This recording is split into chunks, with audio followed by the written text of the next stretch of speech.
meant they were driving me to church, and on the last night, I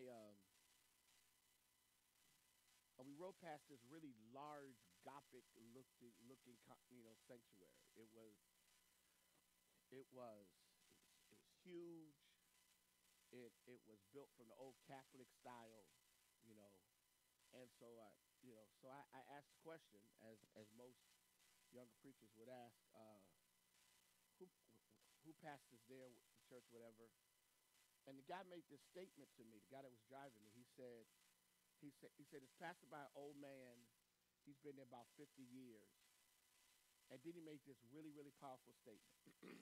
And the statement was, he's built a healthy church,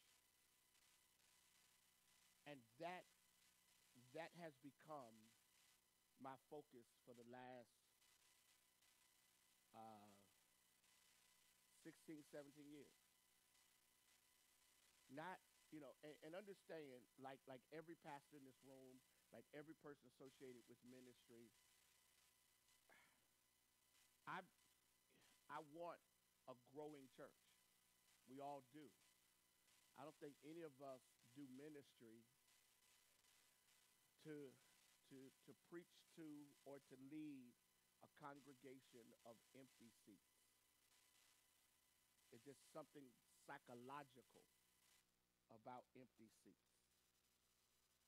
Um, and yet, what I've been striving to do for the last several years of my life is build a healthy church. I often talk to my son and I have had. Uh, it's nothing on average for us to talk 2, 3 times a day. I talk to him more. I talk to my wife, and it starts early, like 8 o'clock in the morning. Like, what does he want? Ain't he supposed to be somewhere, right? And so, but throughout the course of our time of conversation, I've always said to him, or I've said to him on more than one occasion, that my real intent is to create or to develop a healthy church. When I came to St. Paul 23 years ago, it was a church that was known for fighting. It was known for fighting. It was known for fighting. And in fact, my predecessor, his last time in the church was a church meeting where it just got really ugly. He was actually in the hospital, and they brought him out of the hospital to do a church meeting. And he goes to do the meeting. It gets really ugly, and his last words to them was, "God's gonna send a young man y'all can't do this to." He dies within 2 weeks. The next time he goes in that church, he's in a casket. One of my deacons, who's going to be with the Lord now, probably the best deacon I've ever met in my life, Deacon Levi Benjamin, said to me, he died with a broken heart. And so I went into that, and after lawsuits and board fights and vacillation in attendance and all that kind of stuff, I can finally look at that church and say it's healthy, and it has no political dynamics. Vision gets done easier. The only thing that hinders vision is money, and that doesn't do it. And it was because there were some things that I learned along the way that has enabled me to grow and build a healthy church in the heart of a community that is not growing. The neighborhood itself is not growing, and yet the community that I serve, in terms of being a pastor, my church is growing, and it is stable and sound. And so for me to be able to teach this comes with a lot of lessons learned and a lot of mistakes made and a lot of wisdom acquired through the years, through experience and through teachers.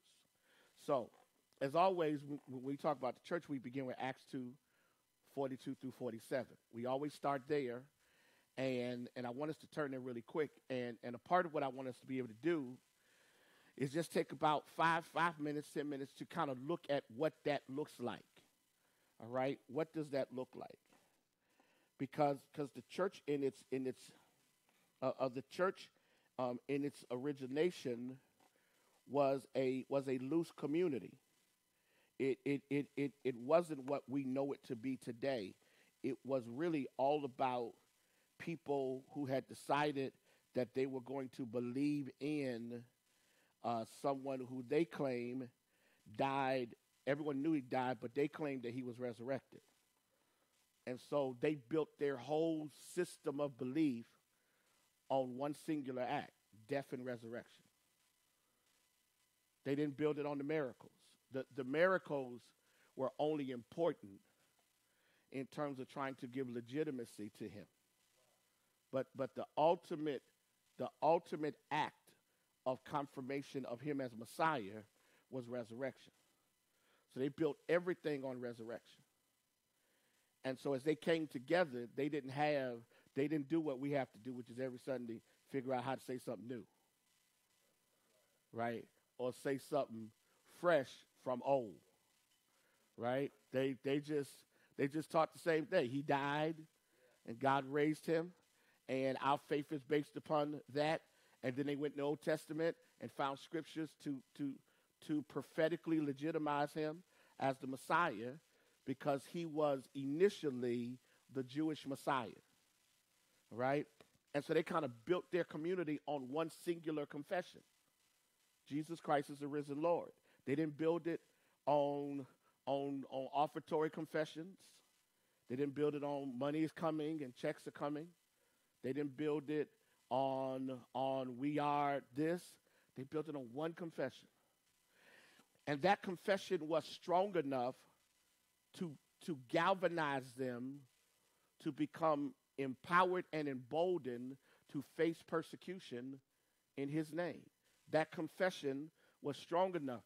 And so a church that does not start with Jesus does not have a reason to exist. And a church that does not protect that, and a church that does not protect that, a church that does not guard that confession, a church that does not guard that confession. Okay, I'm being convicted as I'm talking. A church that does not guard that confession does not have a reason to exist. And many of our churches we have married or morphed that confession into so many other expressions till it doesn't have the singular influence it should have. Because we're trying to be a whole lot of other stuff instead of just singularly being a place that confesses Jesus Christ.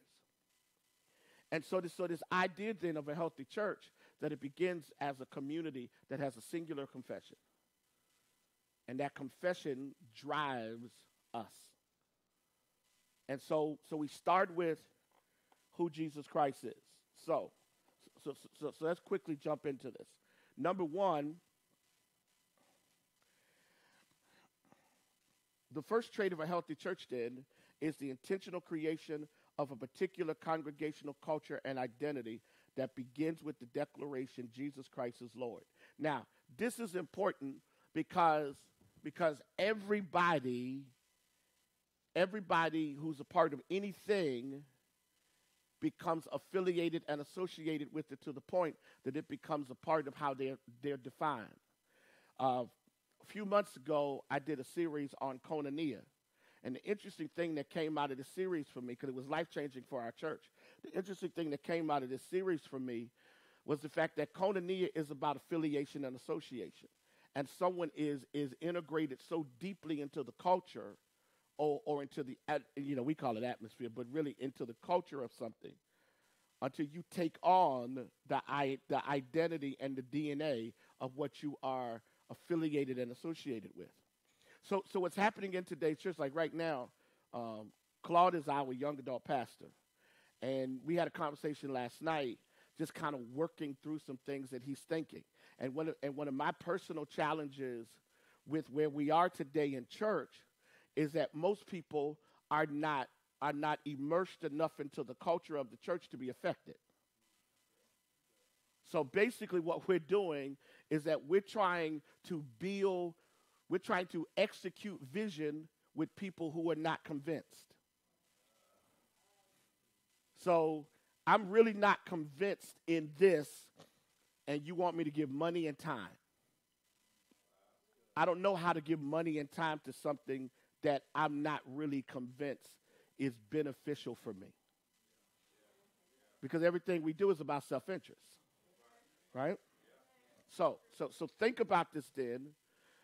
That probably where most of us fail as pastors or as leaders of ministries and organizations, where most of us fail is in the repetition of a particular way of thinking or a particular way of functioning or a particular way of perceiving yourself. And so most people fail, you ready? We fail at not saying it enough.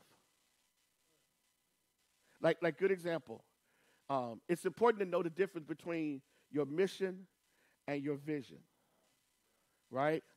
Your vision probably never, your vision needs to be big enough so you never reach it. Your vision needs to be big enough so you never reach it. So for me, the mission, our vision is to become the most caring, covenant Christian community the world has ever seen. There's no way to measure that.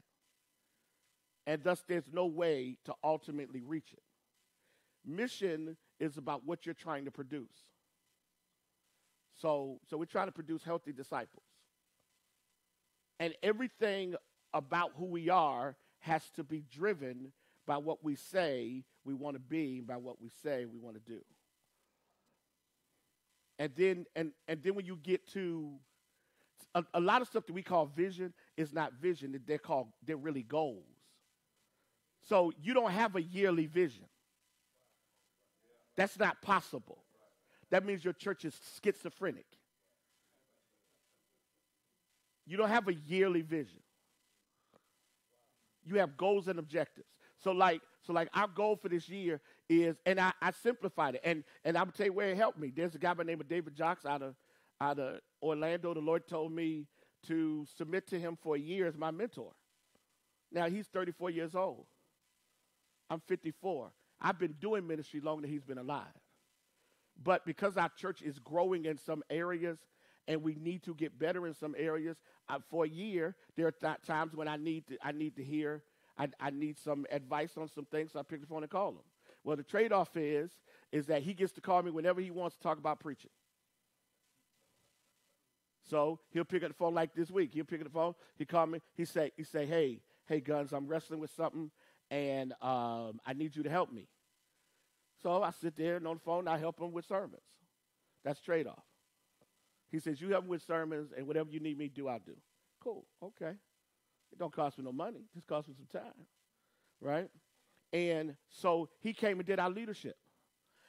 And there were some things he said that frustrated me, but it frustrated me to the point that I knew that I needed to change. Like, good example, every week, we were trying to do prayer every Saturday, 11 o'clock, right? I grew up in the old church. Saints pray. The Bible said, pray without ceasing. Grew up in the old church. Well, we would have times where we would have 100 people, but now it had dwindled down to 5. And I was getting frustrated. Then periodically I would have that pastoral meltdown. See, y'all don't understand. See, when y'all hear us stand in the pulpit and start fussing, y'all go, oh, here they go. Well, y'all don't know we just had a breakdown. Right? You ever had a breakdown? We just start fussing, and then when you come to yourself, you look at them, look at you like, this Negro just lost his mind in front of me, right? So I'm sitting there, and I used to have these moments. I'd be fussing about coming to prayer, and David stands there and says, hey, here we have one prayer, one congregational corporate prayer time a month, and we make it a really big deal, and we encourage people to come. And our attitude is just come this one time. And I sat there and I said, dang it. So, we were doing every Saturday and every third Tuesday, 6 a.m., 12 noon, 6 p.m., and then every Tuesday before, Bible study, whatever, we pray, and then on Saturdays, then every third Wednesday, and we had all these times prayer, and they would have coming, and then the Lord said, you're killing yourself and they ain't responding to that. So just change it. So now we do every third Wednesday at 6:30. And my statement to them is just give me one Wednesday. Give me one Wednesday. So the last Wednesday, I canceled it because we had just come out of an incredible worship experience the night before. And I said, people are going to be exhausted. So I go up to the church about 6 something for some reason. My son does this thing about young pastors on Facebook. It's tremendous. Y'all need to catch it every first and third Wednesday, 7 o'clock. So I go, and so we go up there to do that, and people are coming for prayer. Because evidently they didn't get the one call that we weren't doing it. Then they wasn't at service the night before.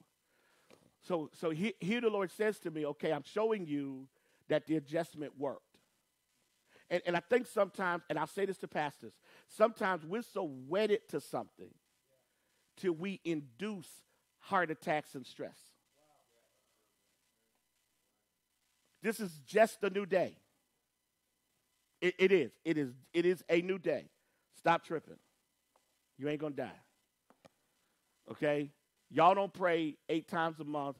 Y'all pray 1 time a month, so you just fill in the gap by you praying.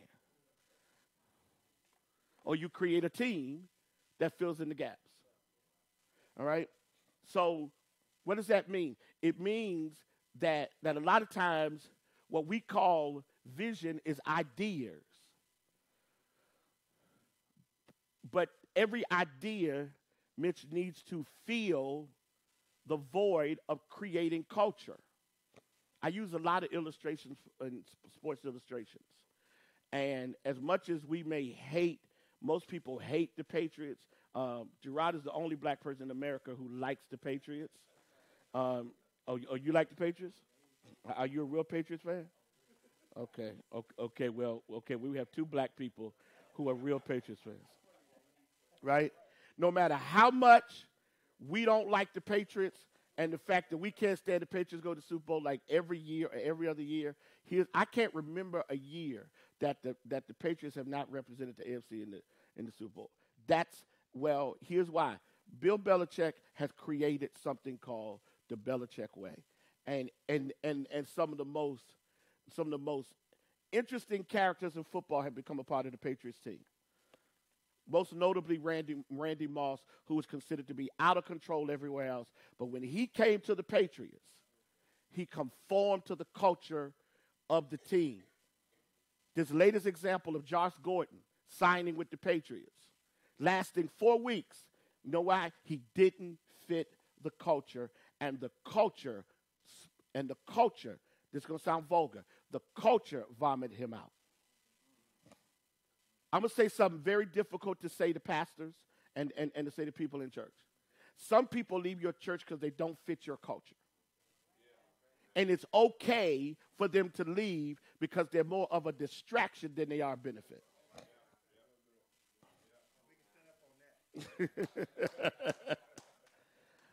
But we're so wedded to the seat field till the loss of the seat field traumatizes us. We lost 2 things. We lost a seat and we lost a check. Because that's how we measure success. I told them last night, I've had this amazing thing happen to me. Know the difference between a big church and a big vision. And here's what's scary. Some of you don't have a big church, but you got a big vision. And your vision is bigger than big churches. The vision of St. Paul is bigger than every church, bigger than us in Jacksonville. Our vision is bigger. When I sat down and began to share with them our vision and really kind of laid out, this is what we do, this is why we're doing it. My vision is to win a community. Their vision is to get people to come to church. So when you're winning a community, you don't always get the optics of the number on Sunday, but you get the influence Monday through Friday. Isn't that making sense? So a lot of times what we're doing, Pastor, is that we're trying to get people to come to church. Let me give you one of the most one of the most transparent things I can say to anybody about church. Do you know that there are 1, 2, 3, 4, 5, 6, 7? There are 7 people in this room who have spent their whole adult life trying to get strangers to come to a building.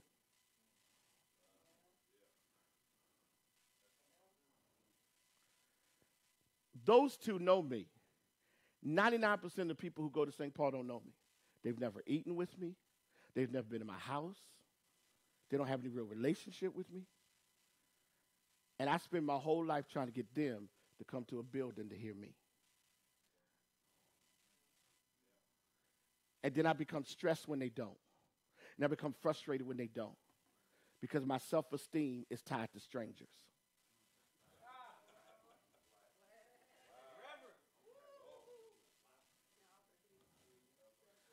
And then I ignore my family. And I'm busy trying to help strangers and not taking my wife out on a date. Now, the joy is when you're married to the right person, they can help you manage the stranger issue. Because you got to relate to the strangers. Just from a transparent place, and some of y'all aren't pastors, so his transparent place, that's how we get paid. We take care of our families hanging out with strangers.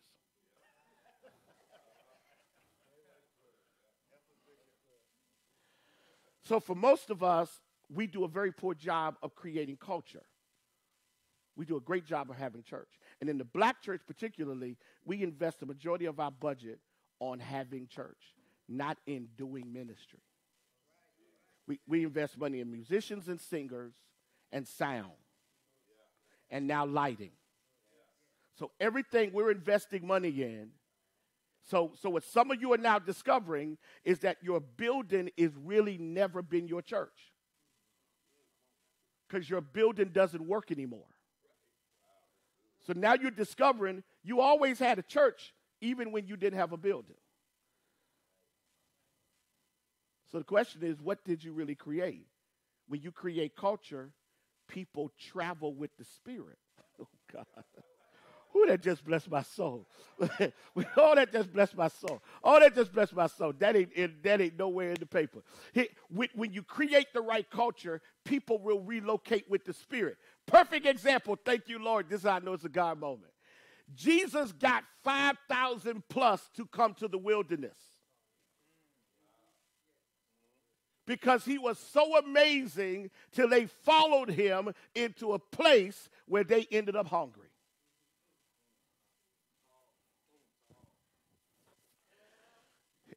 Here's what most of us have not done well, and I'm gonna be confident and presumptuous. We don't create culture well. Culture is about shared beliefs, customs, practices, and social behavior that shapes congregational life. That's a very important point.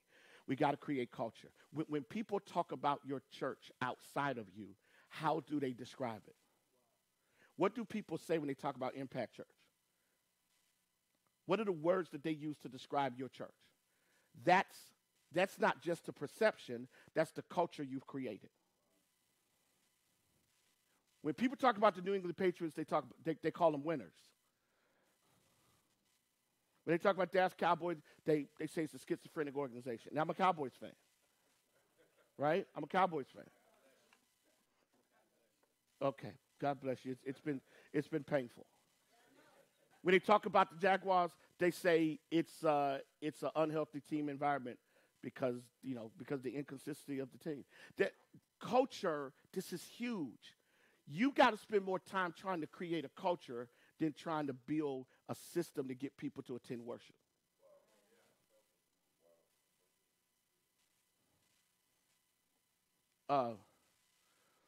We had this interesting conversation yesterday. The conversation was about, we've created this thing called the YA movement. And my son is leading it now. And so we had this conversation. And really the conversation, Claude, was about culture. What is the culture of YA movement? What is it going to look like? Not just the things you're going to do. So what are the beliefs? What are the values? What are the practices? The only way you create culture is you have to be repetitive. You have to say the same thing and do the same thing until people take it on. So in our church, like today, right now, well, in a few minutes, there are going to be people gathering. There are going to be people gathering to start painting our daycare. Well, I've got these 3 women. They're all principals, and they have taken on the assignment of this daycare like it's their own business. Totally sold out. We're on like a little group text, and they text from 7 a.m. in the morning till 11 o'clock at night, and they're all principals, and they're texting about this daycare all day. It has become theirs to the point that this is their spring break, and one of them has been at that school every day, moving furniture. A woman to get ready to paint today. She's got her kids involved to paint today. One of them came back from vacation and immediately jumped in to getting ready to paint today. Culture increases activity. So when you create the right culture, people will engage themselves. And get this, that doesn't mean everybody's going to do it, but the spirit of the house, the culture of the house, and that's why the pastor is important, because one, the first thing is, through your preaching and teaching, you create culture. Like the next 3 months, I'm preaching on what it means to be ignited with passion for Jesus Christ and the work of Jesus Christ. So tomorrow I'm preaching from Acts chapter 4, and after the apostles were persecuted and they prayed, they came, they prayed, and the Holy Spirit fell on them. It was almost like a second Pentecost, and they were given power and they became bold. Bold meant they were publicly willing to confess Jesus Christ. So the obvious question becomes, how do you get lit on fire?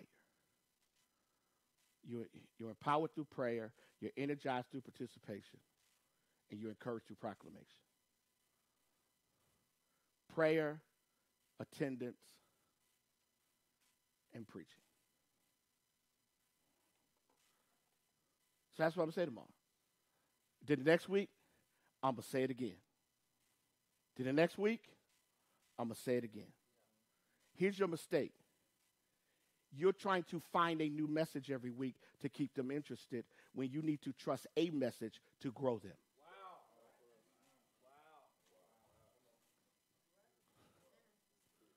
Culture is key. Like with KFI. KFI is about pastors, and it's about creating a safe place for pastors. Every guy, every woman is not going to want to connect to KFI.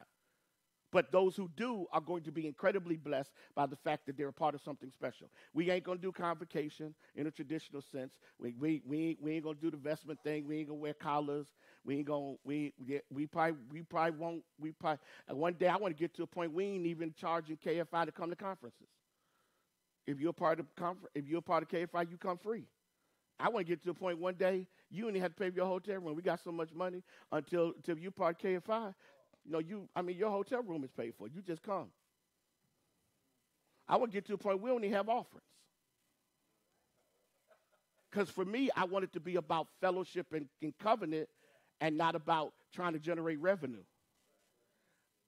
I don't want a $500,000 meeting out of the pockets of people who can barely pay their mortgage on their church building.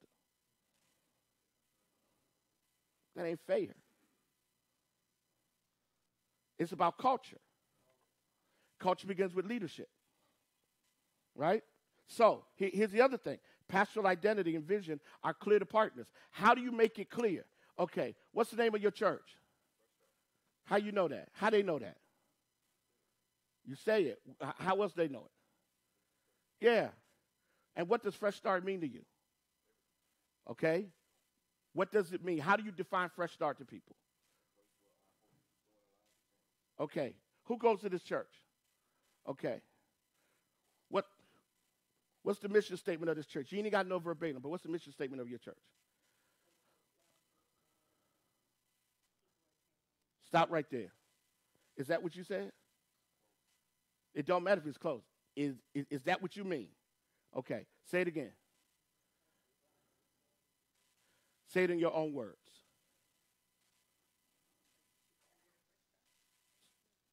Say it again. That drives who you are. Not that you said it, but that she said it.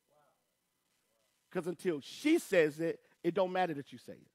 But you got to keep saying it till she says it. So you said it enough that she can say it.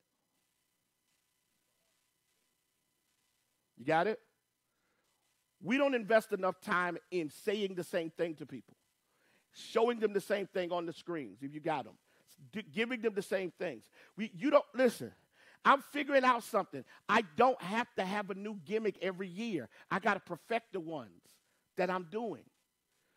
So, like, good example. Our big goal is to create a highly functional legs group. Legs is our small groups.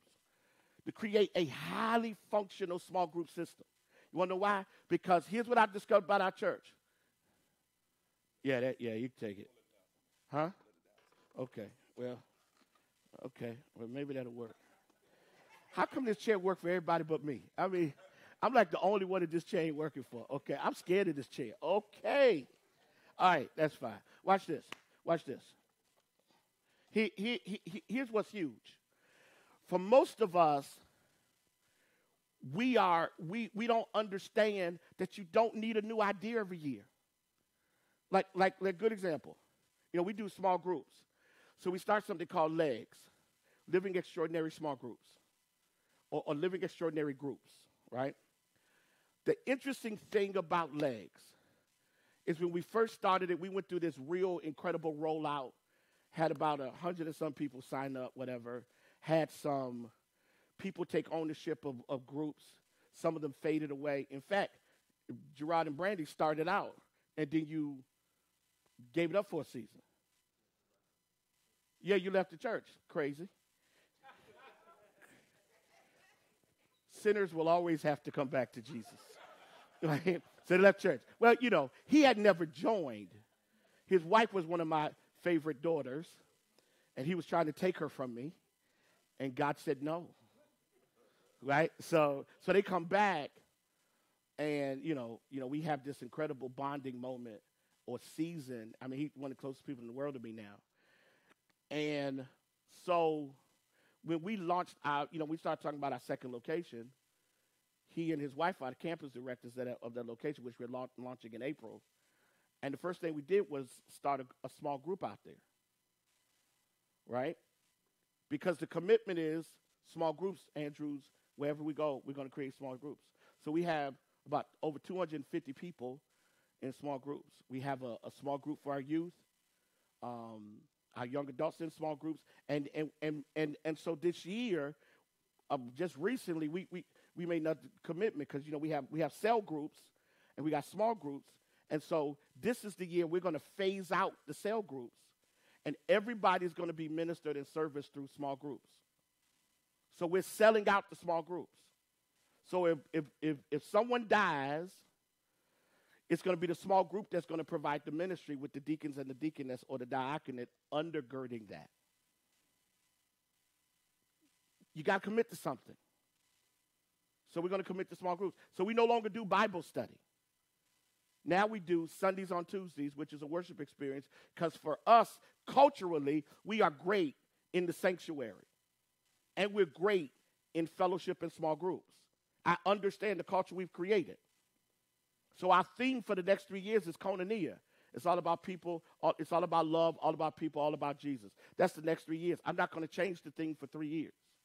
Because the goal is to create Koinonia, where Koinonia is what's needed to be the foundation for small groups. So the theme perpetuates outcomes. Okay, you got to think this through. You got to do more than stand there and go, how can I kill him today? You got to figure out, how do you grow them for a year? Here's what you're doing. You're trying to get people to church. You're not trying to create a culture that attracts. Why is it that nobody wants to play with LeBron James in L.A.? The culture stinks. But why is that KD wanted to play in Golden State after they just beat us behind the year before? Because the culture wins. You get winners when you got a culture that attracts. You want to know what's amazing about my church? People leave and come back. No, for real. People leave and come back. How happy was Brandy when y'all were away? She was only happy with you. But what was her prayer? There you go. Because the culture is incredible. I've had the most amazing month. I had a guy who was a deacon. His wife died. And out of nowhere, he wants me to come visit them at the hospital before she dies. She ain't been in my church. They ain't been in my church in years. Left dogging me. Because you know black folk don't know how to break up. Black folk don't know how to break up. In order for black church folk to break up with you, they got to make you look like you were an abuser. They just can't say, or you got the spiritual ones to say, well, you know, my season is up, and the Lord told me I have to move to higher levels. What the hell? Higher levels? What do you mean? So we shallow Baptist church, not Shiloh. We shallow Baptist church. I'm sorry. I'm supposed to be more bishopric than that. What the heaven? Right? So you sit there and you go, wow. You know, and reality is that stuff can shake you until you understand who you are and what you're creating. So what I started to understand was they weren't leaving me. They don't know me well enough to break up with me. Only my wife does. My wife is the only one that knows me well enough to walk away from me. The rest of them walk away from me for whatever reason they can find. So this guy ends up calling me, saying, you know, Bishop, can you come by? No. Here's what happened. Found out his wife was sick. He sends a message through my church administrator. You know, Brian really needs to talk to you. Brian don't go to my church. He go to Shiloh. Go get H.B. Charles to go talk to him. He really needs to talk to you. I humble myself. I text him, hey, man, heard about your wife, praying for you. Bishop, would you come out here to see her? God dog it. I knew that was going to happen. So I man up. I'm the bigger man. So Clark, what do? We go out there. Me and my son went out there. We stayed how long? There you go. Drive by. Lord bless him in Jesus' name. Amen. Hey, man, be blessed. She dies. He calls me. First person he calls. He doesn't even call the church he goes to first. Calls me and say, can you come to the funeral and pray the invocation? Sorry, I'm out of town. Okay, we're doing the wake. Can you come to the wake? I could have lied. But I didn't. I said, okay. Here's what happened. The culture of the church is so incredible. So even when they left, they still want me around.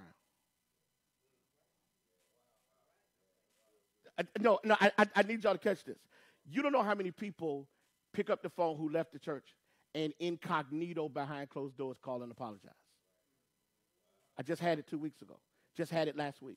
Someone reaches out to me to apologize. You want to know why? Because once you get outside of the culture, you discover the culture was really good. See, here's the problem with the people that go to my church. They're looking at the building, but they forget the spirit. So what's happening is, if you don't create the right culture, people never feel the need to come back.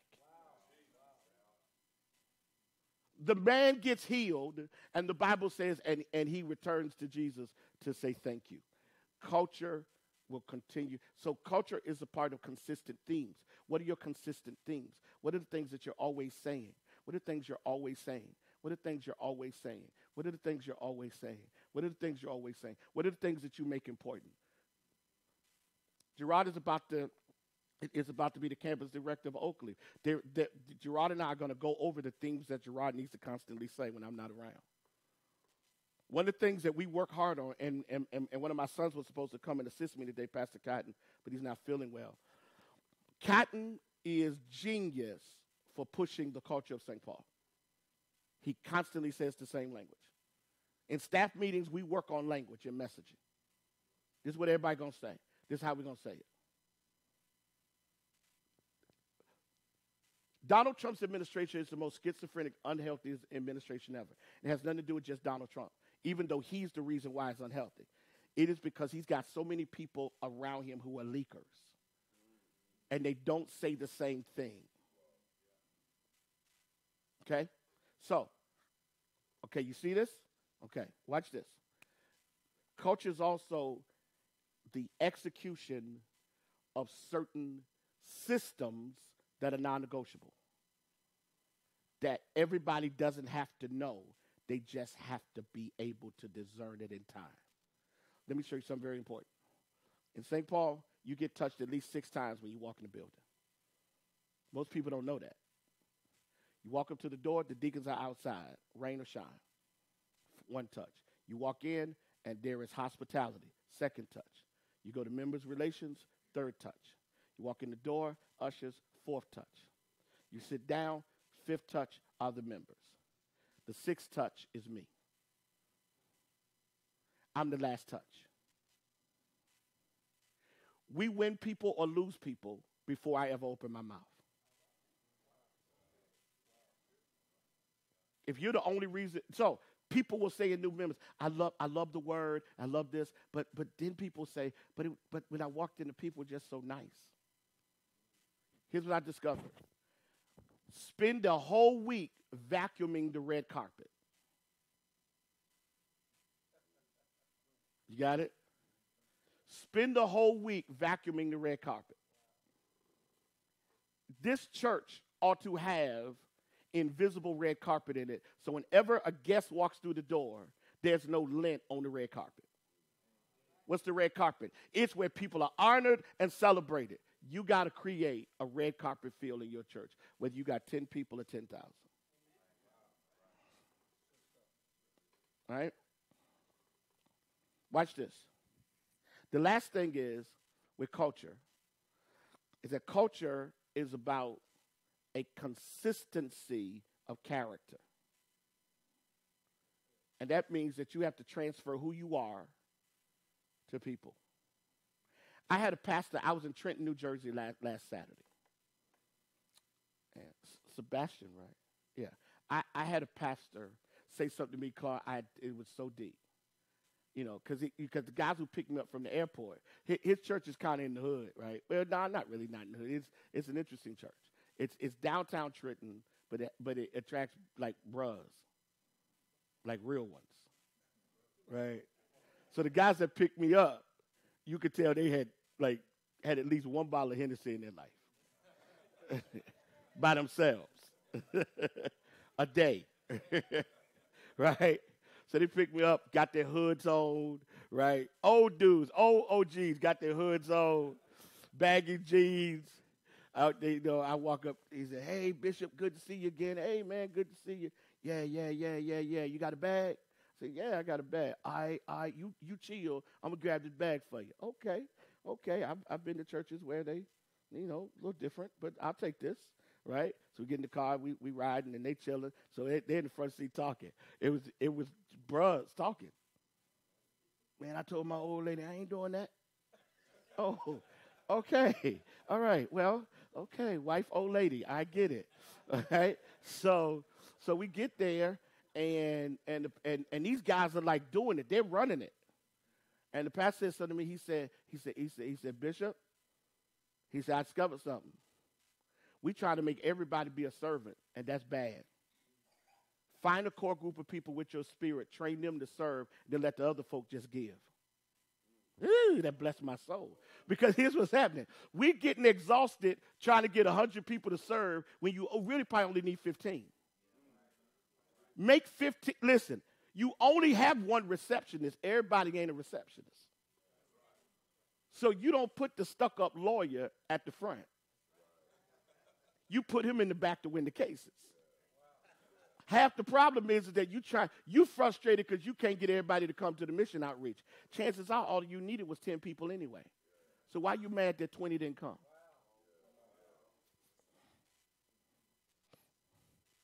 Your whole team can't be offensive linemen. And everybody can't be the quarterback.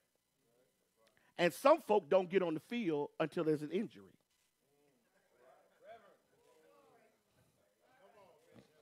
You got to be okay with the fact that you only got 20 people you can trust. Or 5 people. Nurture them. Listen, Cotton was supposed to come with me, couldn't come. I was going to drive by myself. And I said, I don't really feel like driving by myself. So first person I text was Gerard. Hey, man, can you drive me? He said, hold on, bitch, let me call you back. 5 minutes later, yeah, he worked it out with his job because he ain't going to be working there forever anyway. So it's going to come a day that he's going to have to ask me, can he drive me? So I give him time off, right? And then I reached out to Claude and said, hey, Claude, man, you want to go? He said, yeah, Bishop. Well, he's so married, right? He said, I love it. God gave my daughter the right husband. He's so married. And he was like, well, let me check with my wife. I said, Negro, I'm your wife. What? You going to ask my daughter, can you go with her daddy? Let me check with my wife. I love it. I love it. After they have this second baby, he going to be like, Bishop, can I go with you? Hey, Pop, where you going? Where you going this week? I ain't slept in a month. Can I go with you? Because I got another grandchild coming. He ain't got no, it's my grandchild. It ain't his child. It's my grandchild. So, I mean, but reality is I got plenty of deacons who would love to go. I ain't letting them drive me. One, I wouldn't be comfortable. I'd be sitting in the car with a headset on because I don't want to talk to them. I mean, what we going to talk about? Y'all know the ones I'm talking about. What we going to talk about? What we going to talk? We ain't got that to talk about. I'll be sitting in the car like this against the window. If they think I can go to sleep, I'm going to go to sleep when I get in the car. And I'm not going to wake up till we get to the hotel. Right? I'm discovering something. The reason why some of our cultures are so jacked up is that we're overcompensating for people who are not equipped to serve at certain levels. You don't put mean people at the door. You got to be careful. Okay, let's move to the second thing. This is where, Mitch, I'm very proud of you because I told them as we pulled up, it's amazing to me in this environment how technologically engaged you are. Like, dude, for real, your sound system, your whole system, your whole setup look like it ought to be in a church of 2,000 people. You haven't let size nor location make you dummy down what you think should be the excellence of your church. Man, that's a big statement about who you think you are. And so I think that a lot of times, 21st century healthy churches do a really good job of communication. A really good job of communication. Constant, consistent communication. Hey, Blair, the old system of Mother Jones saying, giving honor to God, these are the church announcements for the day, is over. First of all, if Mother Jones walk up to that mic, it's going to be more than the announcements. I just want to tell y'all, I didn't have a good week, saints. My cords were hurting. Lord Jesus. I called Pastor, but he ain't called me back. But I thank God anyway, because God is a healer, children. He's a healer. And you like, what just happened? So reality is at this stage of the game, healthy churches do well at communication. Social media, I hate it, but it's necessary. It's tough because every now and then I count likes and views, and my self-esteem is not very good, right? So, but what I'm discovering is that you still got to have some means of communicating socially. You also got to have a way of keeping in contact with your partners throughout the course of the week. There's something called one call system. It's not that expensive. And no matter how many members you have, it's a system you can employ to just do a call. Like this morning, man, we're driving here and we need volunteers. And I just did a one call. And you use it to constantly communicate with your partners. That's important. Constant communication. Everybody needs to be able to stream, whether it's Facebook Live, and Facebook Live is now a free platform. Here's why. I no longer count. I'm trying, Claude. I'm trying. Jenkins, I'm trying to stop counting, David, how many people sit in the pews. Because my giving doesn't reflect the people in the pews. My giving reflects that there's more people coming to church. And here's why. Because people are able to now see you via Facebook and streaming, and that gives you options to communicate your message. You got to take advantage of social media. Okay? Number 3, ongoing training of your volunteers. This is really important. I wanted to change this, but this is really important. Ongoing, I'm adding something to this. It's at the bottom. Ongoing training of your volunteers. Ongoing training. And training today cannot just be about how to praise God. Training today has to be about how you equip people to help you do the work that God has given for you to do as the leader, and how you help them to identify what those unique skills are to help you accomplish the work that needs to be accomplished.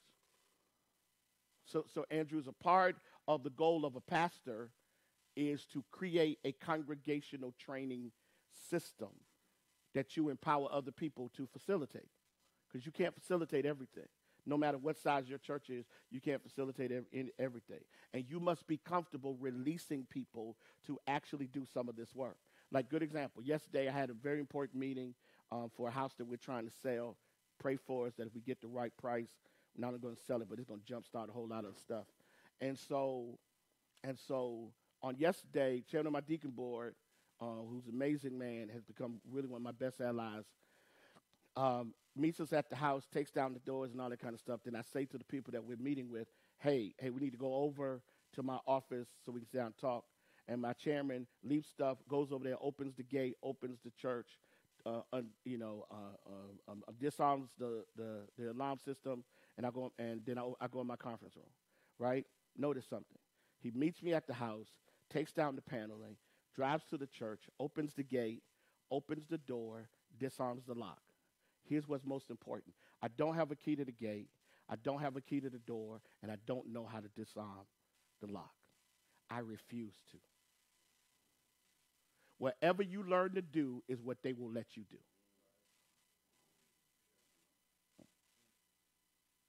Whatever you do, they will let you learn to do. They will give you the responsibility. So if you know the code, there's going to be that one person that say, hey, Pastor, I got to go. You going to lock up? No. They tried me one time. Where they left me. They decided they're going to leave. So guess what I did? I left. I left the doors unlocked. I left the gate unlocked. And halfway home, I called the chairman and said, hey, just want you to know I left church. He was like, Bishop, Pastor, why you there by yourself? I said, whoever's supposed to be there left. He said, really? He said, well, is everything okay? I said, I guess. I left everything unlocked. He's like, no, Pastor, you did not. I said, hey, because you don't know, my church is in the hood. I almost rode down the street and said, hey, the church unlocked. They would have come back, the organ go. We would have been playing with a tambourine that Sunday. Right? Guess what ain't never happened again? They ain't never left me. What do you think Deacon Holmes is? He'll sit there for how long? As long as it takes. I got a deacon who don't budge till I leave. Everybody else, he cut the lights on. If he did, one time, he didn't know I was still there. So he cut the lights off in the sanctuary. I said, Deke. He said, oh, Lord Jesus, I'm sorry, Bishop. I'm sorry. That dude cut the lights back on and sat there and folded his arms like, however long you will be here. Right? Reality is that at the end of the day, a lot of times what happens is we take ownership for stuff, then we get frustrated when people don't. We get mad at them. Y'all ain't doing that. Yeah, you do it. You letting them off the hook. You got to train people to have your heart. And that takes time. Like, I could tell these brothers got your heart. They got your heart. They ain't going to let nothing happen to you. They look like they fight. Or in their day, they fought. And one of them look like they got something on them. Now, I don't know which two it is, right? But you got to have people who have your heart. Because when they have your heart, they take ownership of your vision. And when they have your heart, it matters to them that it matters to you. Like Gerard is stupid accountable. If Gerard can't make Sunday on Tuesdays or a meeting, he will text me and say, hey, Pastor, I can't make it today. I'm working late. He gives me the reason why he can't make it. He just doesn't say, I ain't going to be to make it. That's because his heart is accountable. And that's what we got to create. You have to create accountable people. You have to create accountable people. And this is important because that means that healthy churches have a core group of people who can do the work, who can keep the church sustained. Okay? Okay, let's move quickly. Any questions so far? Any statements? Anything? Is any of this making sense? Okay, all right, because I want to be helpful.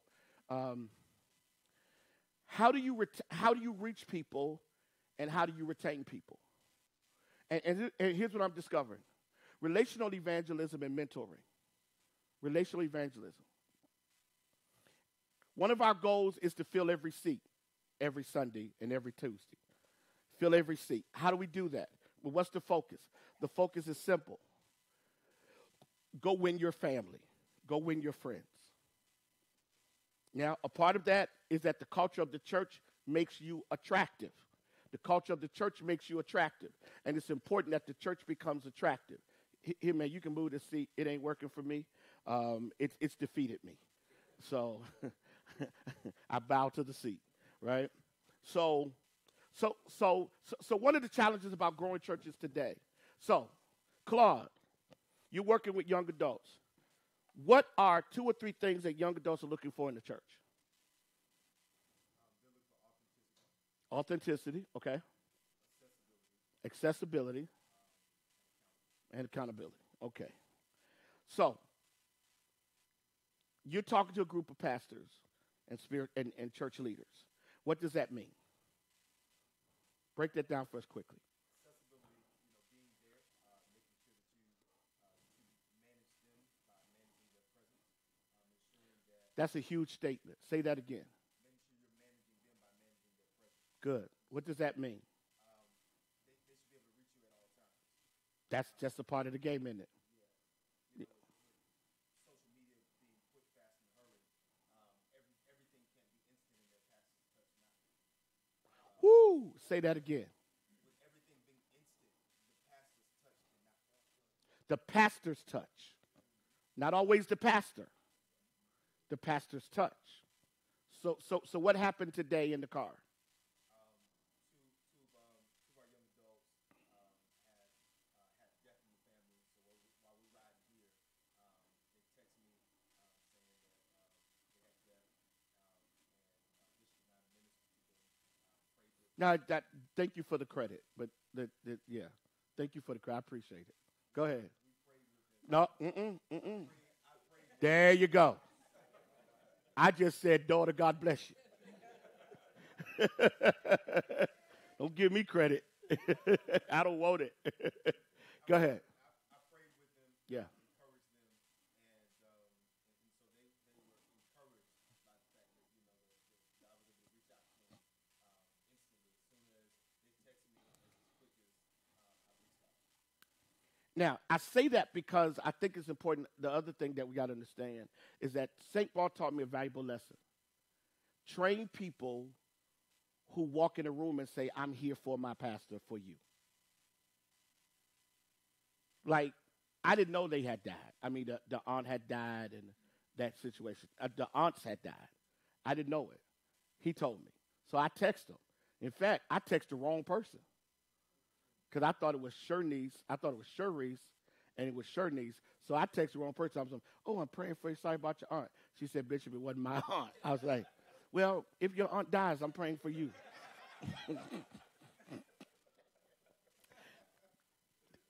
I spoke this in the future for anybody who dies in your family, right? Right. So, but that wasn't my moment. That was his. He did the work. Listen, it doesn't matter the size of your church.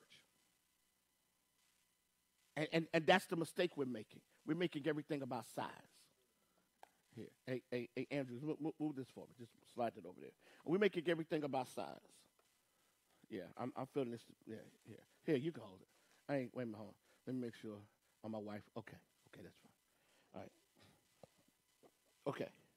We're making everything about size. And one thing I understand about KFI is KFI is going to attract pastors with smaller churches, as well as pastors with medium-sized churches. A few guys with larger churches are going to join, but it's going to attract guys who are in pastors, men and women who have emerging congregations. One of the things you got to begin now. Where do you pastor? Okay. How many members or partners do you have? Okay. How many show up consistently? Okay. So, how many you have? Partners. Okay. How many you have? 150. That you're in transition. I know. Okay. Before the storm came, how many did you have consistent? Over 250. How many you got? Okay. How many you got, Mitch? Okay. Now, if you were a business with 20 consistent customers, they would say you were a solid business. Why in the church do we not celebrate that they come? And that with 200 people, do you know what you can do? Seriously, with 150 people, do you know what you can do? Now, here's the problem. You're only measuring your ministry by two metrics: attendance and money. You're not measuring impact. You're not measuring reach.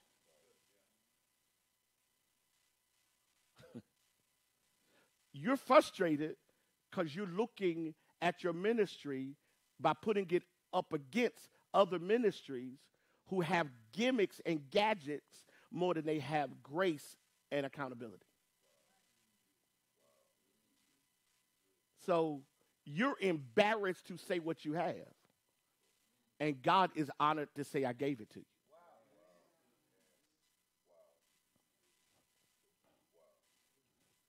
I'm not embarrassed that my church ain't filled every Sunday anymore. I used to be. And my circle of relationships are with guys with much bigger buildings and larger attendance. But they don't have my reach. We were talking about a church last night in our city that's 4 or 5 times bigger than St. Paul. Easy. But St. Paul's ministry reach and vision is 5 times bigger than it. We're doing stuff they won't even consider doing because their only goal is Sunday. My goal is Monday through Friday. As this vision works well, St. Paul can be worth $100 million in the next 10, 15 years. I'm going to own my neighborhood. They're going to have to come to me. It's dudes that want to talk to the mayor who need me, but they got city council people in their church. Here's the mistake we're making. You ready? Major mistake. We don't know how to measure impact because that is the missing metric. So what are you doing in the community?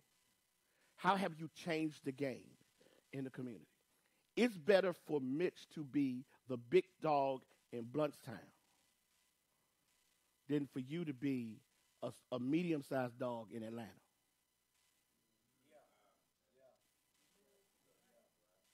I mean, just because you say you got 1,000 members in Atlanta don't mean nothing. You got access to 10 million. You ain't even a percentage. And guys who say, I got 20 million, I got 20,000 people in Atlanta. So, do that in Bluntstown. No. Have 100 people in Bluntstown. Now I'm impressed. To have 250 people in Eustis, now I'm impressed. Because you don't have the same condensed, you don't have the same potential reach. Am I making sense here? The first thing you got to do is be healed from low minister self-esteem. Stop believing that you ain't a success. Go in there tomorrow and act like you got the best thing happening in the city. Stop going around believing that you're on the low end of the totem pole. You do big work, and big people will call you. You can have a big building and nobody even pays you any mind. You can build a building. What you can't build is a culture. You can build a building through money, but you can't build culture through money. Culture is work. So, okay, let's move quickly. What time is it? Okay, let me move quickly. All right. Clearly define discipleship process.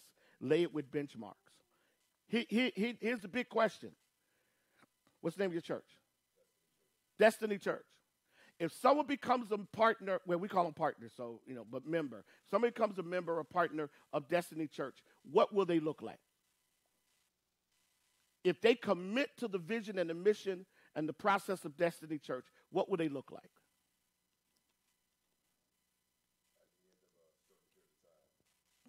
What would they look like?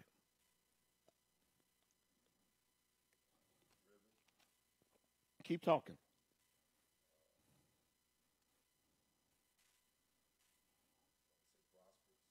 Keep talking.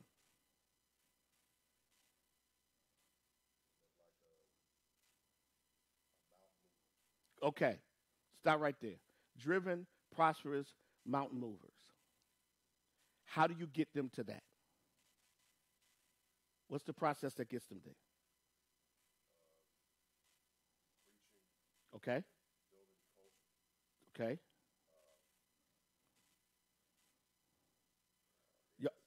Y'all see what I'm doing here? Keep going.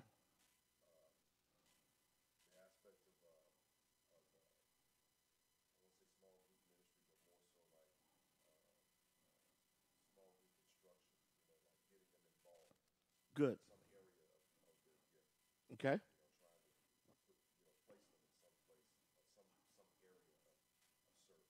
Got you. Now, let me tell you why this is an important question. And everybody in this room, whether you're a member, whether you're a pastor or a partner, needs to catch what we just did. Most of us have people joining our churches and we have no clue of what we're trying to produce. We just got people in church and we're doing what we think churches ought to do. So we're preaching, we're having some kind of Sunday school, a small group. We're doing some outreach stuff when we can, and we're having conferences and revivals, because that's what we say we ought to do. But if what you're trying to produce doesn't require that, then you don't have to do that. You only do what produces your outcome. So the first thing we got to decide on is what should someone look like who commits to St. Paul? Well, most obvious thing is that someone who commits to St. Paul needs to become somebody who is genuinely humble, because the culture of St. Paul produces people who are humble. Secondly, it ought to produce people who are generous, because the culture of St. Paul is a giving culture. Third, it ought to produce people who are willing to submit or commit themselves to serving others, because St. Paul is a church that is deeply engaged in the service of other people. And then finally, it's a church that ought to push people to be their absolute best selves, wherever that is. So the stuff that we do in St. Paul is designed to produce people that are a certain way. Does that make sense? Here's what's scary. Most of us are doing ministry by just throwing mud against the wall and hoping something sticks. You got to become very intentional with what you're trying to create and what you're trying to produce. And that may take some of the stress off you of feeling like you're failing.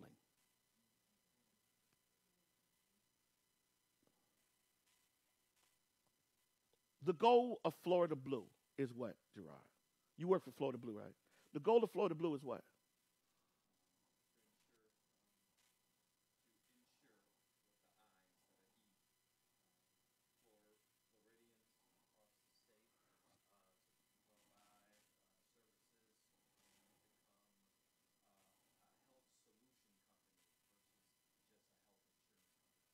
That's a big transition because they started out as a health insurance company, a health solution company. So, got you. So basically, you've changed the game to match the emergence of a new identity. Got it.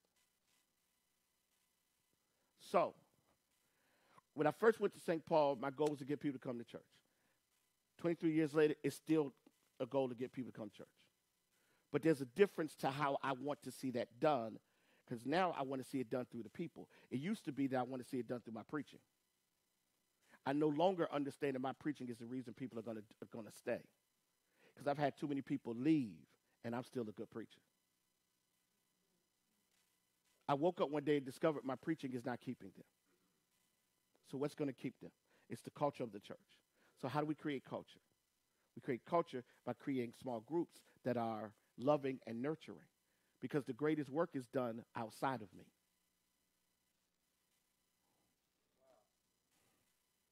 The real discipleship work is done outside of me.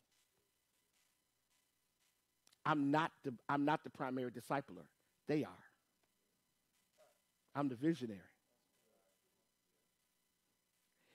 Jesus may have broken the bread, but it was the disciples who distributed it. You can't break it, bless it, and give it away.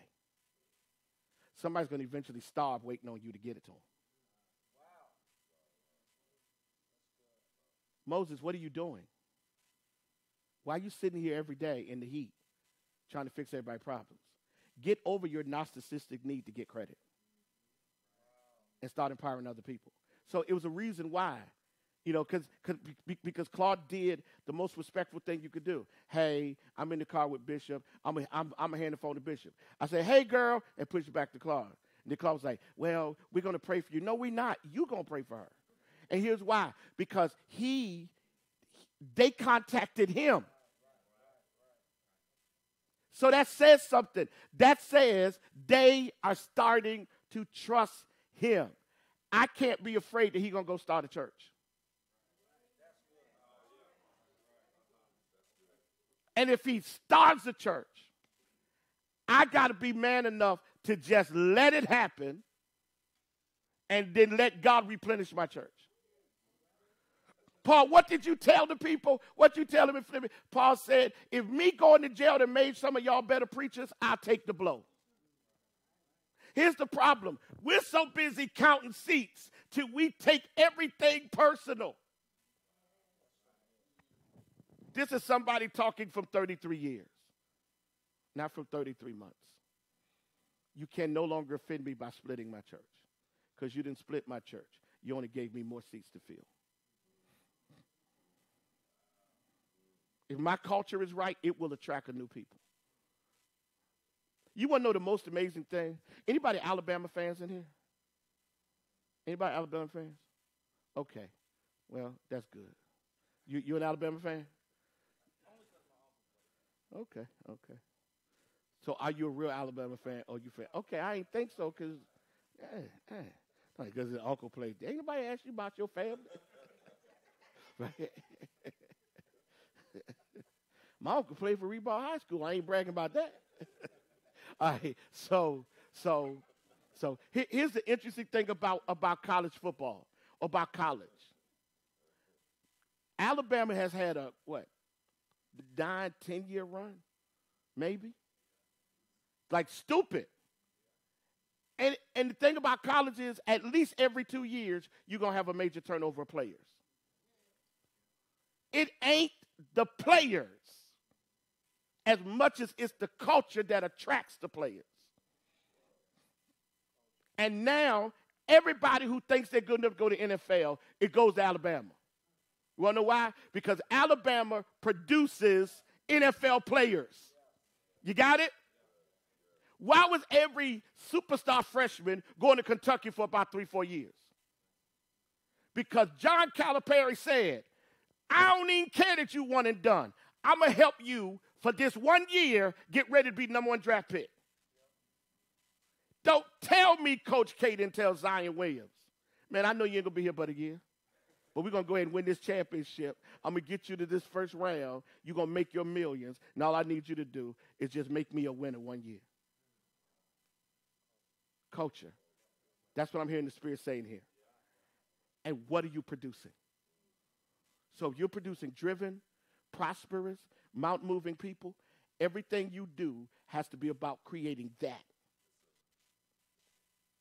Everything you do has to be about creating what you're committed to. Because I know that people have to be humble, and I know that, so our worship is very intense. They've been there, our worship. We have a very intense worship environment. And when it is not what it ought to be, I will take the mic and drive it. I'm trying to develop him to be that person when I'm not in place. And when he ain't somewhere preaching. Right? My wife understands that now. So when I'm not there, she's making sure the church understands this is so my worship leader, her name is Z. Z is perfect for the quality of our church. Our worship coordinator, Agina, was not a worship leader years ago. Now she's amazing. She has learned to do worship in St. Paul. Culture. We create this sense of fellowship, so we're changing the dynamics of fellowship. It's what you're trying to produce. Okay, all right. I'm boring y'all, so we're gonna get ready. We're gonna get ready to end. Watch this. Number 6, a ministry system. How do you make decisions? And then how do you execute decisions you make? How do you make decisions, and how do you execute decisions you make? How do you make decisions? And then how do you execute them? One of the things that our church was poor at for a season was making decisions, just making a decision. You know, we would come to board meeting, and we'd talk about it, and we'd say, we'll talk about it next month. And we delayed some things for so long till it became a crisis.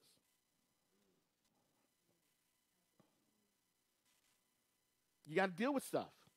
Make decisions. How do you make them? Who makes them? Then how do you execute them? Number 7, innovation and change are welcome. This involves vision casting. I have made immediate changes this year. 1, I changed the whole prayer thing. We went from to 1. Trying to make it a big thing every month. If I can get 150, 200 people come to prayer, successful. Second thing, fellowships.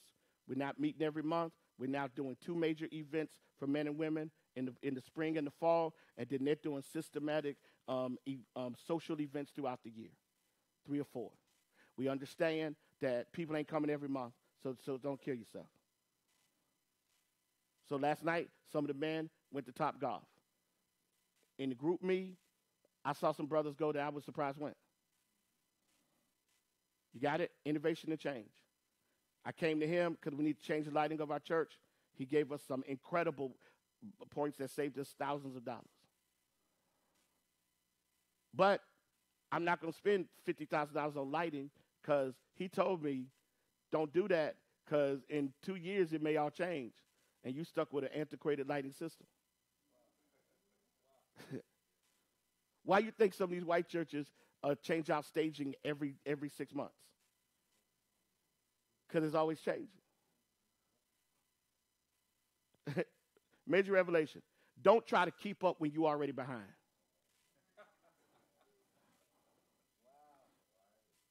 Yeah, don't try to keep you already behind. You're already behind. The average black church is already behind with whatever other people to stay in that they're doing. And then be okay. My church ain't gonna have a cafe. We ain't selling Starbucks. You know, I mean, we're not gonna have a Holy Ghost sandwich shop. Blessed bologna. You know, holy ham. Transforming turkey. We're not gonna have that. Right? Living your best life lettuce. We not gonna have that. Just it ain't gonna happen. So I ain't tripping. But what we are going to do is every second and third Sunday, my wife got a Hawaiian shave ice business. We going to sell shave ice. You come to our church for shave ice. You go to them for sandwiches.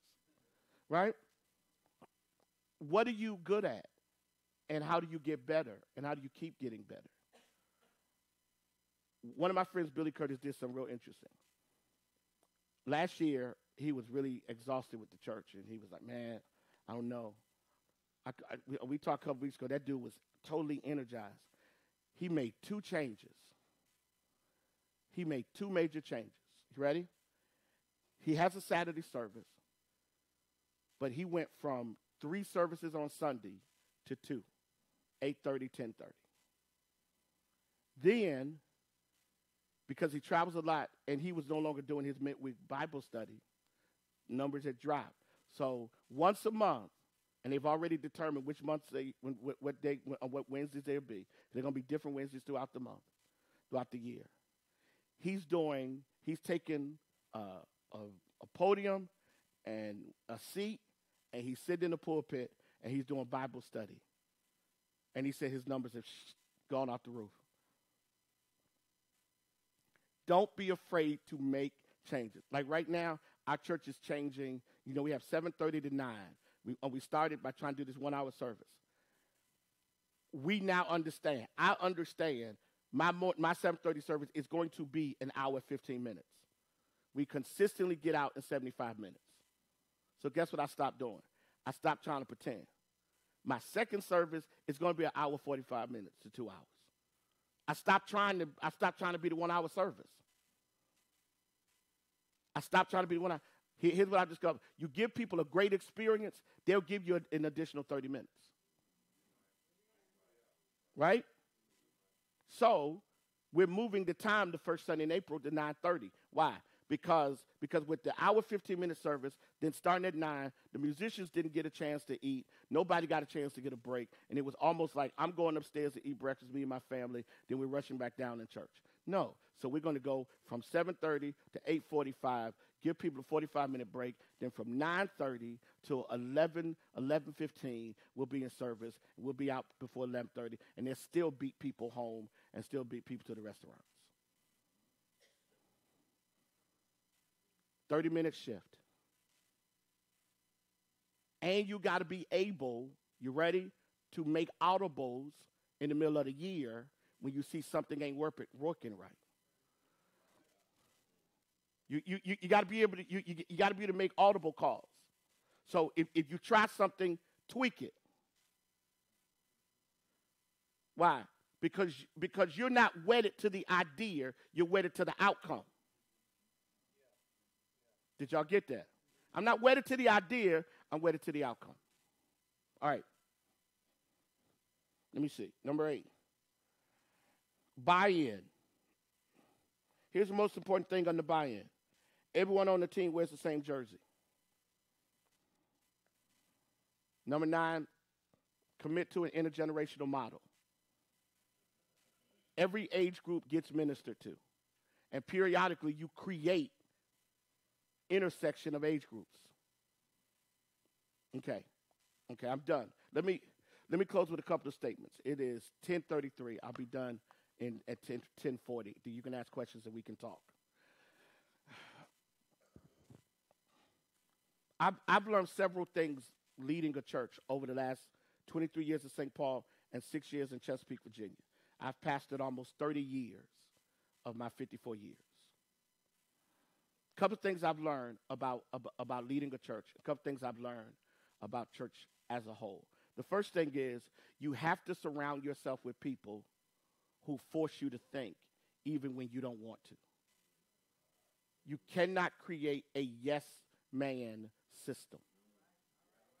You cheat yourself when there's nobody who can tell you, I think that's a bad idea.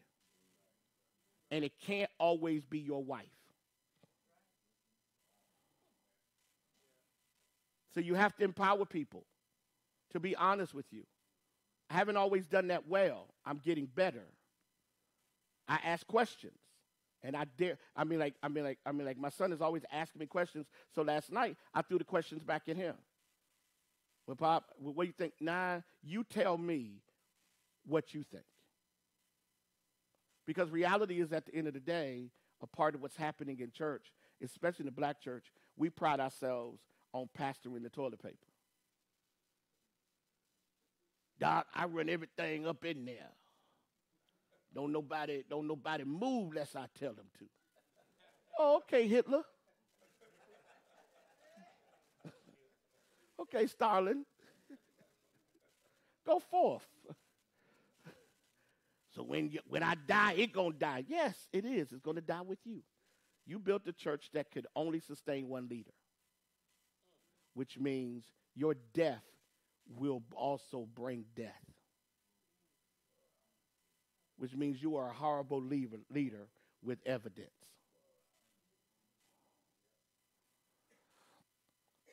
So you got to build people around you. Secondly, you have to take care of your spiritually emotional self.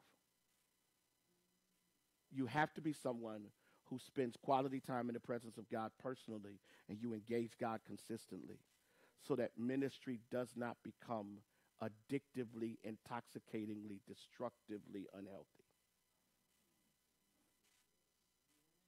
You have to find.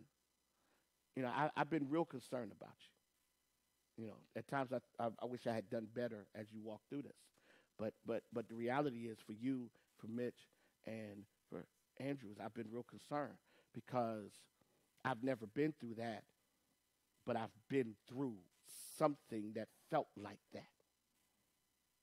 See, the painful thing about church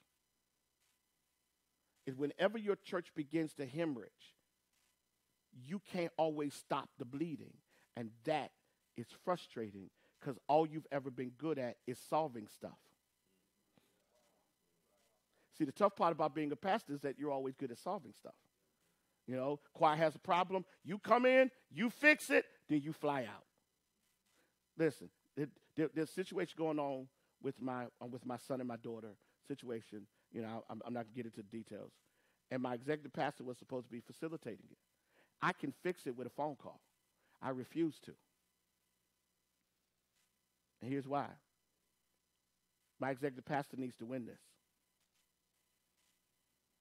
If I go in and fix it, I undermine his self-esteem, and then to people outside of him, it makes him look weak.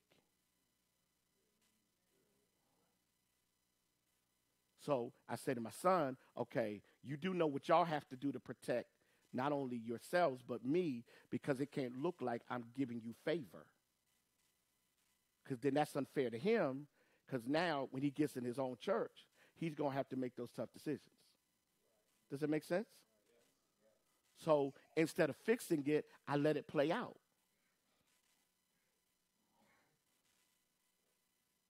And a part of that is creating a culture where people feel empowered, and y'all ready for a major revelation, and people listen to somebody other than you. Sometimes people challenge with why my church administrator has such influence. I need her to. You want to know why? Because I'm here with y'all. I need somebody that runs that. I travel too much to micromanage that. And I don't want to be on the phone all day making decisions. I hate when I get emails now. When she emailed me 9 things, Bishop, we need to discuss this. I'll be walking around the hotel room and say, I don't want to talk to you. Leave me alone. Go do your job. Keep me stupid. I tell people all the time, I preach best when I'm ignorant. I'm like a broke refrigerator unplugged. I can't keep nothing. Don't tell me nothing about the choir. I'm going to talk about it. I no longer feel bad. I used to feel bad. People get mad at me. I can't believe that you said that in the pulpit. Then don't tell me. God dog it, because if I told my wife, I said, don't get mad at me. If something come up, you should have kept it to yourself. Because I figure if it got to me, it's important. If it got to me, it's a problem. Anything that gets to me is bigger than y'all. And if it's bigger than y'all, I got to go do a scan of the body to make sure that that cell ain't growing somewhere else. Y'all better hear what I just said. Because if it gets to me, then it means it's spread. And there's a danger to stuff that you don't check as a pastor. So I figure if it got to me, it should be dealt with. Sometimes the best way to deal with it is in front of everybody.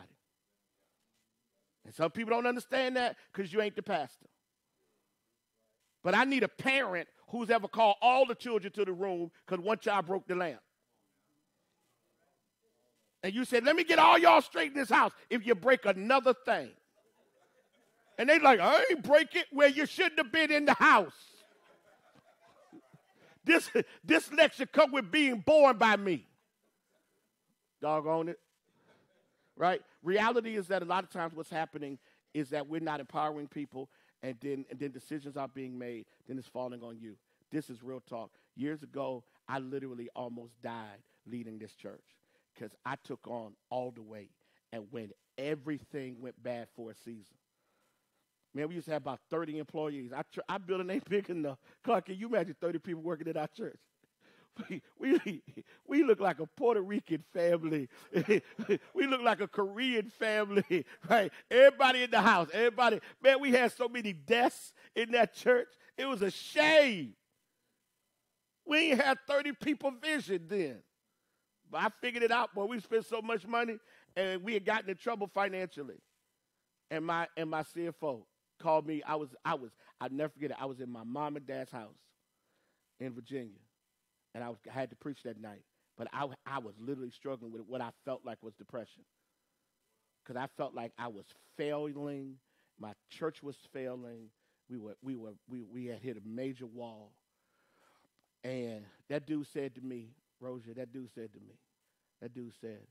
he said, Pastor, you got to let some people go. Man, I can't do that, man. I can't let nobody go. I can't let nobody go, man. It's, they own me. And that dude said, Pastor, I need you to hear me. They are grown folk. If they want to eat, they will figure it out.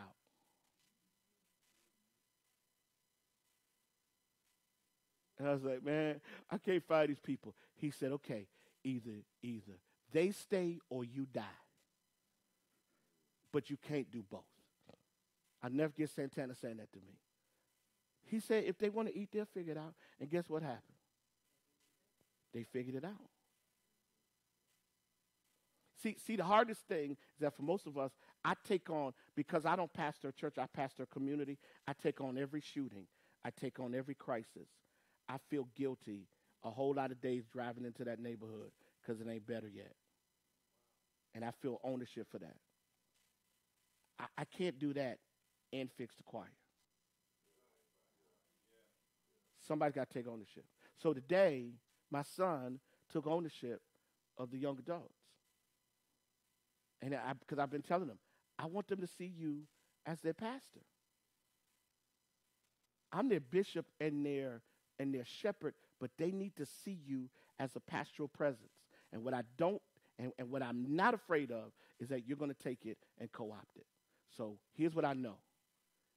They're going to call him before they call me. He's going to call me. I'm going to send my text, but he's going to go by the hospital. I get to do what I do better than anybody in that building. Preach and dream. He becomes the hands. My young adult ministry is going to explode under him. It's going to go farther with him than it could go with me. But I'm going to get the benefit of being their pastor as he becomes their pastor. Does that make sense? Rest. Enjoy the journey. Okay. Now, any questions? And after that, our regional leader is going to come do an appeal. And I want to thank you all.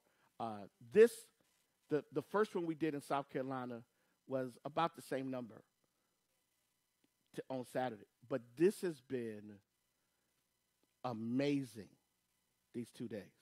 And anybody that's interested in connecting to KFI, this is who we are. This is what we do. This is what we're going to do. My son is going to help take the lead, and I want him to connect. How old are you? Yeah, he's going to connect to you. I really want to look at how do we attract younger pastors. And he's going to take the lead. Now, I want you two to take the lead on building an emerging pastors component. All right? Yeah, because I'm blessed to have some incredible people around me. Mitch, man, you're amazing, man. You're amazing. You're amazing. Just how you are weathering this and leading this church through this, and then the way you've hosted us. Incredible. Incredible. I love you. And I thank you. For all of you, I mean, like, man, you becoming family. I don't know what's taking you so long. But it's like you becoming family, man. Good to see you all and to meet you. You're my dude, man. And my senior statesman. I love you. I love you.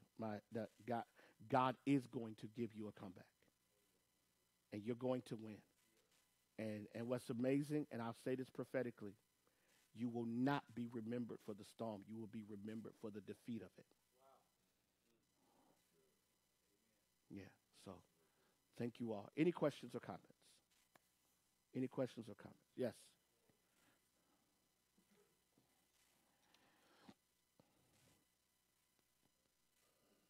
The pastors go through betrayals. So how have you dealt with your Hmm. heaviest betrayal?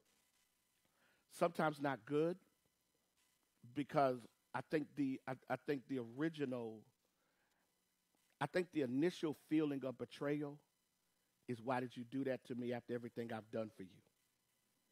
That's the first response. I read a book a couple of years ago about by a pastor who pastors like some church in D.C. One of these kind of um, not a fad church, but different kind of church. And he made this statement. He said he had some key people leave, and he took it personally. He said one time in this prayer time, the Lord said, um, um, "If if you would change your perspective and see them as my sheep, you would know I can move them where I want." And he said it was in that moment he began to understand some things. And so he stopped getting angry at people. I've learned something about people. They don't break up well. And so I think the first thing I've learned to do is when people betray me, I learned to go to God first to ask God to give me the grace not to do to them what they did to me. Because chances are I know as much about them as they know about me. And instead of killing them, God tells me, let them live and go free. Because here's what's crazy. You're a poor shepherd when you got the blood of your sheep on your hands. Now, here's the last thing, which is probably the toughest thing. You have to have the ability to leave the door open for them to return when they come to themselves. You can't be the father who locks the son out. Because the prodigal son eventually gets tired of the mud. Now, that doesn't mean that they're going to come back to your church and become a partner. And truthfully, if your church is growing like it should, they ain't going to have no space. I mean, I made a big mistake. There's a guy who used to be my armor bearer, whatever. He traveled with me. So he decided he wanted to come back to the church. So I tried to reinsert him in. And what happened was he spent all his time telling everybody what I used to like. Oh, no, Bishop don't like that. Dude, Bishop changed. No, I like that now. So what I discovered was he couldn't stay because the seat didn't fit him anymore. So he left because he no longer felt he fit. The problem was he did fit. It was just in the balcony. He didn't fit next to me. Gerard had that slot. So sometimes I think the mistake we make is that when people betray us, we have to fight the initial tendency to kill them. If you can survive the initial tendency to kill them by going into your time with God, and then honestly share with a very close circle of people where you are with that, and then give them permission to help you handle it. Like we had this young lady who, when my wife came, I mean, we did everything in our power. I literally gave her to my wife, and this young woman became a lot to us, a lot to my wife. And then she started following another guy's ministry, and eventually leaves. And then she starts talking about my wife and trying to paint her. And the reason she gave for leaving was so bad, but the goal was to make her look moral. I'm leaving because First Lady was talking about this lady in our church, and I can't be in a church where the First Lady talks about people.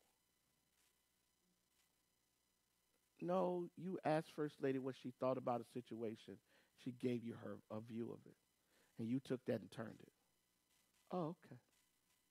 So you were plotting to leave the whole time. You just waiting on the exit. And my wife was so wounded by that. So I had to walk her through that. And so one day I saw the young lady, and she was nervous because she said, "Hey, Bishop, how are you?" I said, "Incredible," and kept walking. I'm not going to give you an out. You're going to grow up and do it right. So I ain't give her a moment to try to have a conversation with me, because she needs to do it right. Doing it right means you pick up the phone and you call First Lady and you apologize. Until you do that, a conversation with me ain't going to fix it. So I don't even get baited into that. It's like this. And then I'm done doing that. Next question. You're walking in the mall, somebody that you used to be in a relationship with, you now see holding hands with somebody else. You don't run up and punch them. And if you do, that's called stupid. You speak and keep walking. Now, and I know y'all don't, because y'all spiritual, and I don't much, but if you decide to cuss them out in your mind, do that in your head, but you don't let them see that.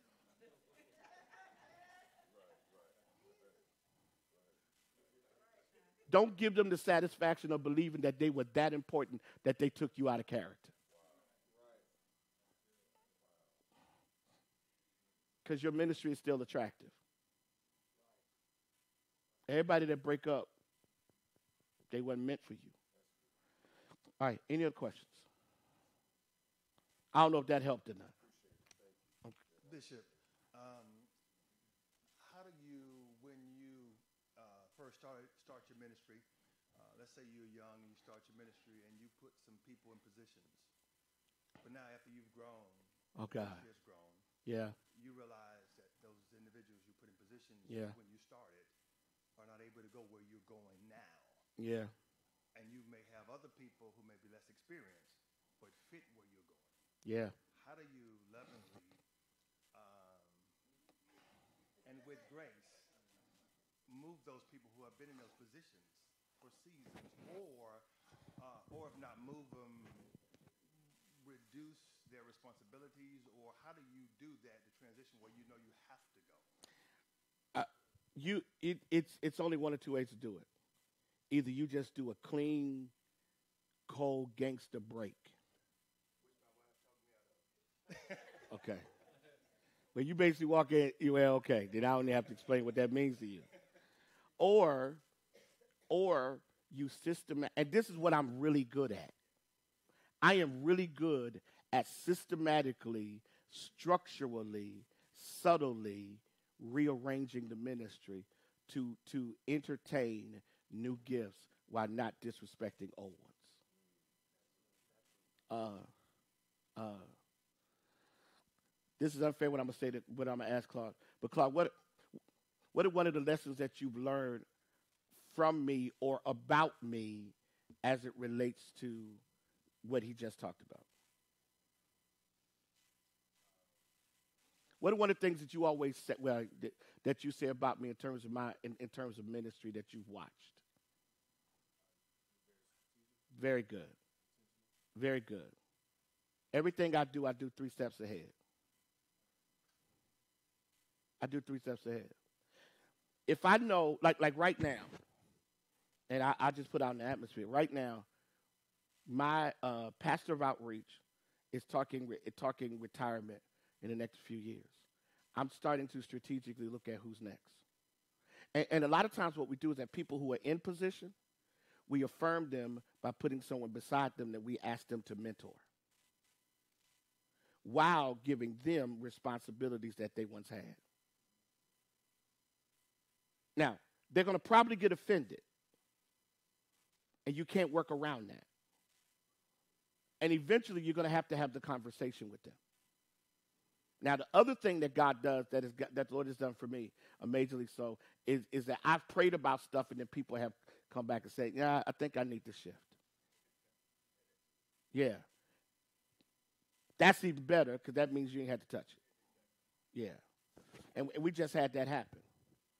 I think the other thing is that you create a standard that requires accountability, and sometimes people just can't handle the standard. Then why'd you ask me the question? Because you're smarter than me. I mean, you're just smarter than me, so shut up, player. I should have asked you the question. No, but seriously though, in all seriousness, I think you're on it. Because it's really hard the hardest thing has been for me to shepherd staff and shepherd leaders that have been with you, that you know. Like, good example. I give you a perfect example. When I went to St. Paul, the deacon board was the executive board of that church. Like, they made all the decisions. If it wasn't a church meeting, right, you go in the deacon meeting, and they'd be in there talking about the church, the finances and stuff. Right? One time I went to the deacon meeting, and then, and this is what I do, I'm going to change it. They said, Pastor, is there anything you want to say? And I was like, did he just invite me? So what y'all been talking about the whole time, right? So you know what I did? I systematically neutered them. You want to know why? How? I stopped going to deacons meeting. My absence said, I don't need you. And then I redefined what they do. Okay, I need y'all to go stand outside in the rain when people come and shake hands. Then I started having church meetings, so they had nothing to do. Then I started doing stuff through the staff and not through deacons. So now, here's what my deacons do. Open up the church, close the church, fix stuff, stand outside, and support me. They don't know what's going on in the church because they're not an executive board. But they're all really good men.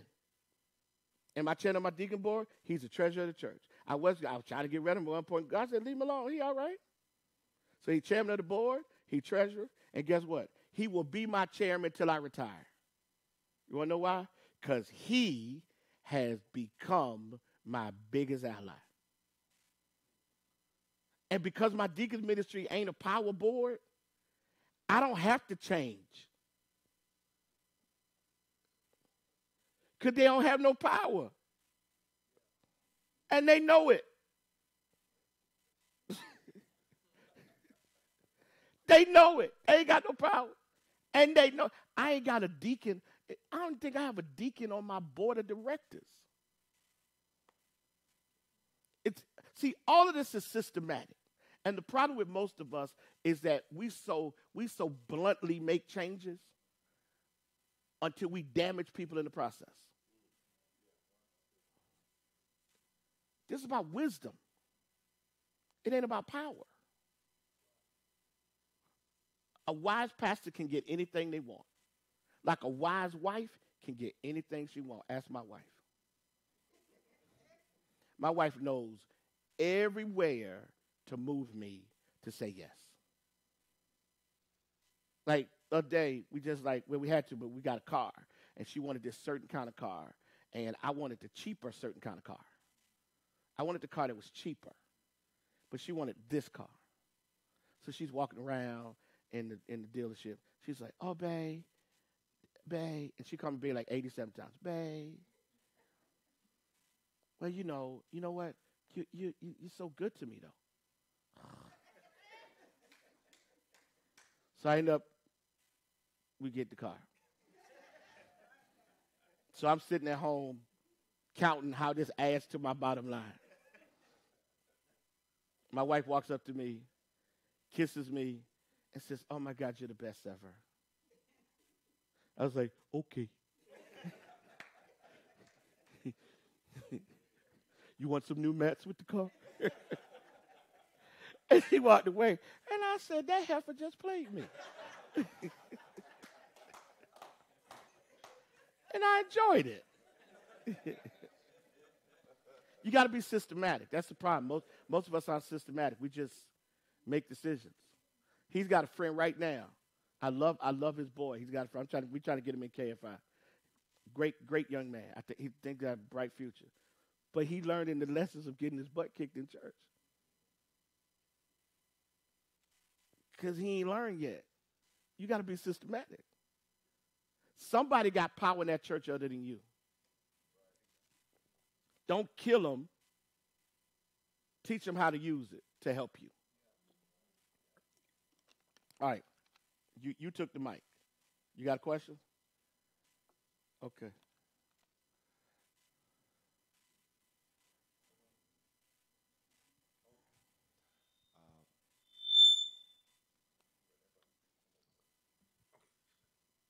Uh, I have a question.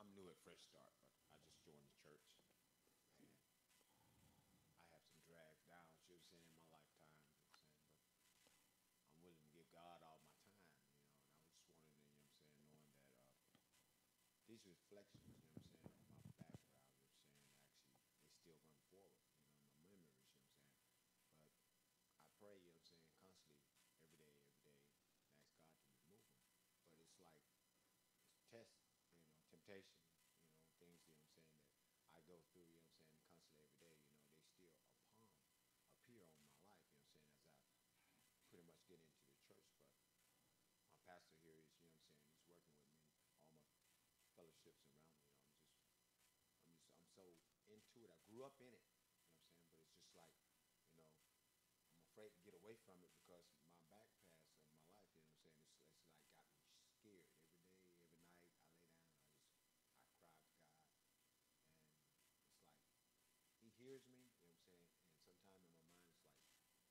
when I talk to Him, it's like, no, do you hear what I'm saying? I don't want to go back there, but it's Yeah. just always reflecting. I lay down these nights, you know what I'm saying, and it's just thoughts, constant, you know what I'm saying, well, let's go back.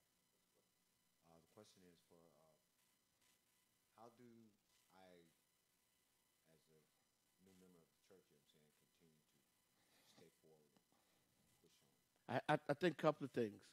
Most obvious thing is you go to your pastor and you ask him, what can you do? But I think the most important thing is you're doing what you're doing today. You stay connected. There's a verse in the Bible. I'm going to find it. It's in Numbers. It was probably one of the most important. I preached this sermon years ago, and I wish I could find it because it was a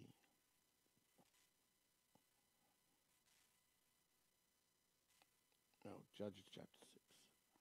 Um,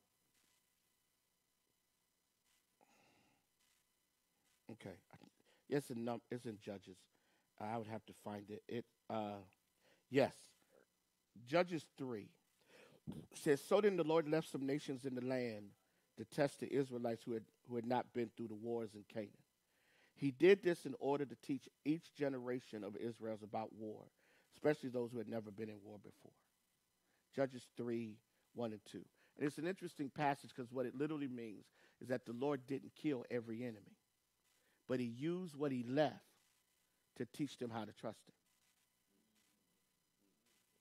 Some stuff God ain't going to deliver you from. He just going to teach you how to believe he's the one that keeps you. One of the worst things we could teach folk is that God gives you a clean slate. He just erased the stuff that keeps you in bondage. But some stuff he doesn't take. Anybody who says that everything they ever struggle with is taken is lying. There's still some stuff I struggle with. But it doesn't mean I don't love God and God doesn't love me. But you know what I've learned to do? It's something called discipline. Discipline gives you the ability to be faithful to God when you are in the battles of being tested.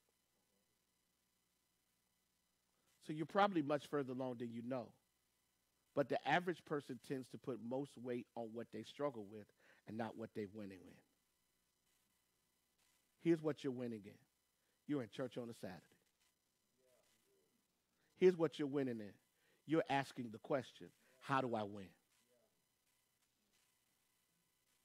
Here's where you're winning. You got a pastor. There you go. You ain't losing. Right? Some stuff only gets fixed in time. My whole family is excited because we got a baby coming. But guess what? If the baby comes too soon, she gonna have to stay in the hospital. We want him to come on time. I'm already declaring this girl. I know you cursed that, but I declare it's a girl. You want a third, we want a first. And I'm really mad at him because he's been rejecting all of the names I've offered. Oh, it's been amazing names. Forget you. It's been amazing names. I'm going to whisper in her ear, this your real name, boo. Your dad don't know what he's talking about. Listen to G-Daddy. Any other questions? Any other questions? All right. Come on, let's pray together. And then I'm going to turn over to our regional leader to do an appeal, and then we're going to close. Father, sometimes when we sit together as pastors and as leaders, the struggle is very intense because many of us don't really know how to get past some of this stuff and how to move these churches forward. But you never fail us. You never do. And we thank you for that. Now bless us. Keep us. Bless these pastors, these leaders. Continue to guard them, to move them forward. Thank you for the chance to sit with them. In Jesus' name, amen. Thank you all so much. Amazing day. And let's put our hands together for our regional leader as he comes now.